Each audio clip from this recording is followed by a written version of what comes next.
Selamat siang Bapak, saya Agung Wicaksono Suwondo akan mencoba mempresentasikan untuk tugas besar 1, yaitu mengenai kecurangan laporan keuangan pada perusahaan di Indonesia maupun di luar.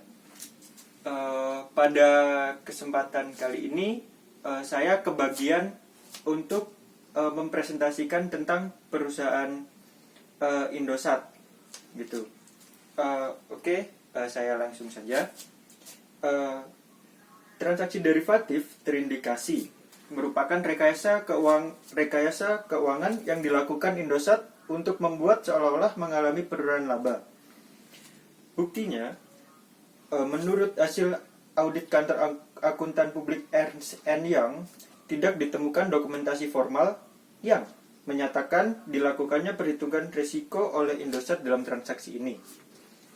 Karena itu, Ernst & Young menyimpulkan bahwa transaksi derivatif yang dilakukan Indosat tidak memenuhi syarat untuk dikategorikan sebagai aktivitas lindung nilai atau hedging yang dibenarkan. Program lindung nilai atau hedging adalah praktek umum yang dilakukan perusahaan-perusahaan di seluruh dunia yang memiliki hutang dalam mata uang asing, sementara pendapatan diperoleh dari usahanya dalam mata uang lokal. Merujuk neraca keuangan PT Indosat, di mana terdapat loss on change in fair value of derivative yang menunjukkan angka kerugian sebesar 170 miliar pada 2004, 44 miliar pada 2005, dan 438 miliar pada 2006. Angka-angka ini memperlihatkan besarnya nilai kerugian dalam transaksi derivatif yang akhirnya berdampak pada penurunan laba. Penurunan laba ini mengakibatkan penurunan bagian pendapatan pemerintah karena berkurangnya dividen dan pajak yang dibayarkan Indosat kepada pemerintah. Selain itu, publik sebagai pemegang saham minoritas yakni 30% juga menderita kerugian sebesar 293 miliar. Meskipun auditor sekaliber Ernst & Young sudah menyimpulkan transaksi derivatif Indosat bukan hedging, namun direktur dari Indosat berkali-kali meyakinkan publik dan Bapepam bahwa itu adalah hedging. Padahal kasus serupa yang terjadi pada tahun 1990-an telah membangkrutkan Bank Exim dan Bank Duta, serta menjebloskan wakil dirutnya Diki Iskandar Dinata ke Hotel Prudential. Dengan demikian, transaksi derivatif merupakan pelanggaran hukum berat yang pelakunya harus dipidanakan. Temuan mengenai transaksi derivatif ini sebenarnya sebagai tindak lanjut dari temuan Derajat Wibowo beberapa waktu lalu. Pihak Indosat juga sudah pernah mengklarifikasi masalah ini dalam RUPS yang digelar 5 Juni tahun 2005. Direktur Keuangan Indosat mengatakan bahwa hedging sebagai bagian dari tindakan kehati-hatian manajemen keuangan dan telah mengikuti peraturan standar akuntansi keuangan atau SAKA. Satu-satunya tujuan melakukan kebijakan hedging tersebut adalah untuk mengelola potensi risiko dari fluktuasi mata uang. Saat ini, kata Direktur Indosat memiliki kewajiban jangka panjang dalam mata uang dolar Amerika. Dan sebagai upaya dalam melakukan manajemen keuangan yang konservatif, Indosat melakukan hedging untuk mengurangi dampak dari fluktuasi mata uang asing. Seperti tercantum dalam laporan keuangan Indosat tahun 2006, Indosat memiliki kebijakan dalam melakukan hedging paling sedikit 50% dari kewajiban US dolarnya. Pada akhir kuartal pertama tahun 2007, kewajiban jangka panjang Indosat dalam US dollar berjumlah 584 juta, di mana dari jumlah tersebut sebesar 400 juta atau 69%-nya telah dilakukan hedging.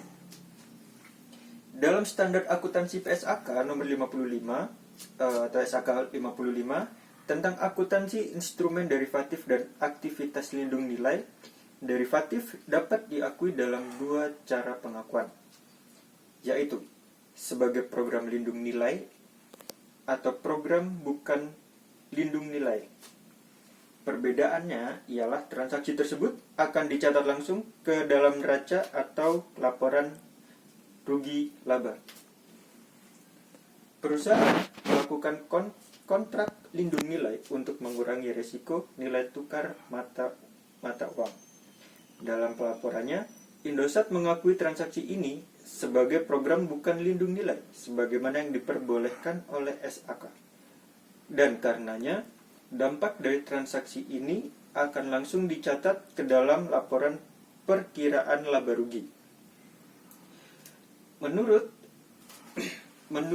Direktur dari Indosat, kerugian derivatif sebagaimana yang dilaporkan dalam laporan keuangan Indosat pada tahun 2004 sampai dengan 2006 adalah sebesar 653 miliar.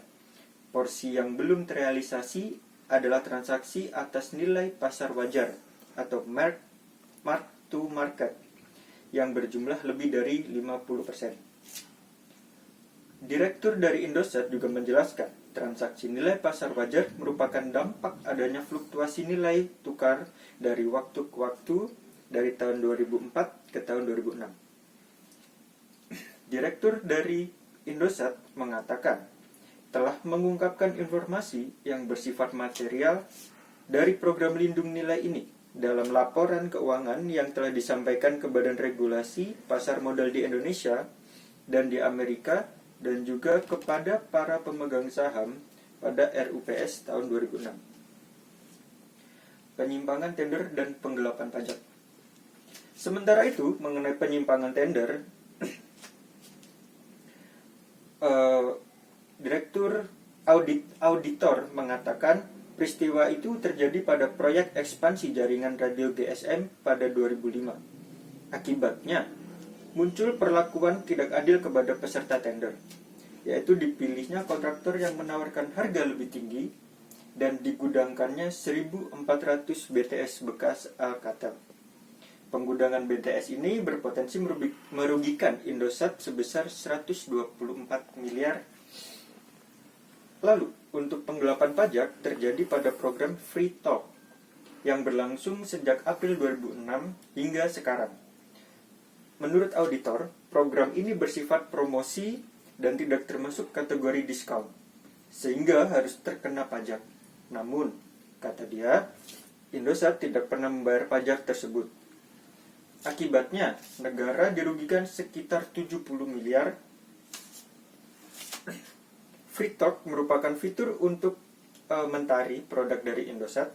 Fitur ini memungkinkan pelanggan Indosat melakukan pembicaraan on-net gratis dengan sesama pelanggan Indosat, mulai dini hari hingga pukul 5 pagi. Angka itu berasal dari perkiraan volume traffic 500 juta menit per bulan, tarif percakapan 100, dan pajak negara 10%, sama dengan 14 bulan kali 500 juta per menit, dikali 100 per menit, dikali 10%. Dengan berbagai penyelewengan di atas, tidak heran jika beban biaya Indosat terus meningkat, labanya menurun, pembayaran pajak ke negara juga menurun. Bagaimanapun juga kasus yang ada di Indosat memang harus diusut tuntas, sebab harus disadari walaupun kepemilikan saham pemerintah Indosat hanya 14,29%, namun Indosat merupakan BUMN yang mengelola sektor telekomunikasi yang bernilai strategis dan menguasai hajat hidup orang banyak. Berita tentang PT Indosat seakan tidak pernah habis. Berulang kali perusahaan menyelenggara telekomunikasi dan informasi terkemuka itu dihantam isu tidak sedap, terutama setelah sahamnya dilego ke Singapura Teknologi Telemedia atau STT melalui anak perusahaannya Indonesia Telecommunication Limited. Kedua perusahaan itu merupakan anak perusahaan raksasa telekomunikasi asal Singapura, yaitu Temasek Holdings. Belum selesai kasus transaksi derivatif yang dibeberkan oleh anggota Komisi 11 DPR Derajat Wibowo.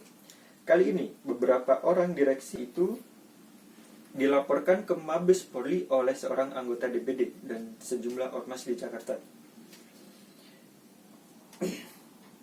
Adalah Marwan Batubara, anggota DPD asal Provinsi DKI Jakarta, beserta Iluni UI Jakarta, Kesatuan Aksi Mahasiswa Muslim Indonesia, dan Forum Aktivis Kampus Ibu Kota yang melaporkan kasus. Tak tanggung-tanggung, mereka melaporkan direktur, mantan wakil direktur utama, dan komisaris utama, wakil direktur utama, dan mantan direktur utama. Mereka menuntut agar kelima orang tersebut segera diperiksa dan diadili.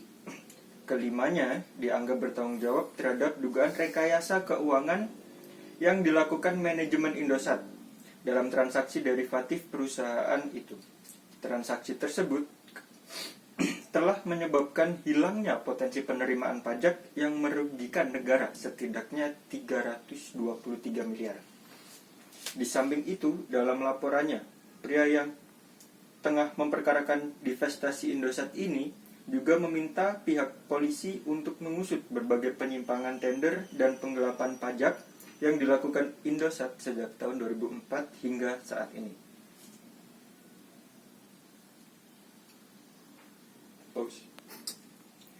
Transaksi derivatif terindikasi merupakan rekayasa keuangan yang dilakukan Indosat untuk membuatnya seolah-olah mengalami penurunan laba. Buktinya, menurut hasil audit kantor akuntan publik Ernst & Young (EY), tidak ditemukan dokumentasi formal yang menyatakan dilakukannya perhitungan risiko oleh Indosat dalam transaksi ini. Pada laporan keuangan periode 2006, PT Indosat melaporkan adanya kerugian sebesar 438 miliar yang diklaim sebagai rugi dari perubahan nilai wajar atas transaksi derivatif bersih atau loss on change in fair value of derivative net. Pengakuan atas kerugian ini muncul karena perusahaan tidak menerapkan PSAK sebagaimana mestinya. Dalam PSAK nomor 55, akuntansi instrumen derivatif dan aktivitas lindung nilai disebutkan bahwa transaksi derivatif masyarakat mensyaratkan adanya formal atas analisa manajemen risiko dan analisa efektivitas transaksi jika ingin melindungi risiko dari transaksi derivatif ini. Selain itu, suatu entitas diwajibkan pula untuk melaporkan setiap transaksi derivatif paling tidak setiap 3 bulan laporan keuangan perusahaan. Dalam surat yang ditunjukkan kepada manajemen Indosat, Management Letter, pada tahun 2004, 2005, dan 2006, auditor eksternal Indosat menyarankan pihak manajemen Indosat untuk segera membenahi kebijakan formal manajemen. Resiko yang berkaitan dengan transaksi derivatif yang dilakukan oleh Indosat sebesar 275 juta US dollar atau sekitar 2,5 triliun. Transaksi derivatif ini meliputi 17 kontrak perjanjian dengan berbagai institusi keuangan.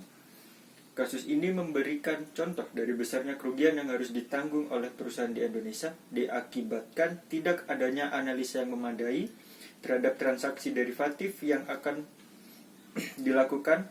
Akibat kerugian ini pula, negara kehilangan potensi pajak baik atas laba bersih perusahaan maupun atas dividen yang dibagikan. Ya. Di sini juga pentingnya peran akunting, yaitu akunting harus paham tentang PSAK sehingga dalam pencatatannya dapat menghasilkan laporan keuangan yang handal atau bisa dipercaya.